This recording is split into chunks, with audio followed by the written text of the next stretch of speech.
ஒரு போதகர் என்கிற நன்மையில் நாம் செலுத்த வேண்டிய விலை கரையங்கள், இந்த கரையங்களை செலுத்துவதற்கு நாம் ஆயத்தமா இருந்தால் ஆண்டவர் நம்மை இன்னும் ஆசீர்வாதமாக, இன்னும் அநேகருக்கு ஆசீர்வாதமாக அவர் பயன்படுத்த அவர் வல்லமையுள்ள தேவனாக இருக்கிறார். நம்ம செலுத்த வேண்டிய முதல் கரையம் என்னன்னா செல்ஃப் சாக்ரிஃபைஸ், சுய தியாகம். நம்முடைய சுய லாபங்களை, நம்முடைய சுய நன்மைகளை நாம ஆண்டவருக்காக, ஊழியத்துக்காக, ஆத்துமாக்களுக்காக நாம தியாகம் பண்ண வேண்டும். சுயத்துக்கு சுயம். நாம ஒரு நாளைக்கு 8 மணி நேரம் தூங்குனா ரொம்ப நல்லது. ஆனா தூங்க முடியும் நினைக்கிறீங்க?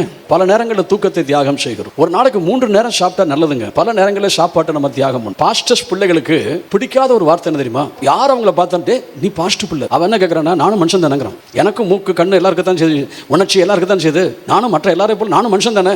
யாராவது விசுவாசி வந்துடுறாங்கப்பா, நீ போய் நல்ல ட்ரெஸ் மாத்திட்டு வா. யாராவது விசுவாசி வந்துடுவாங்கப்பா, நீ உள்ள போய் உட்காரு. அவங்க ஃப்ரீடமா இருக்கவே முடியாது.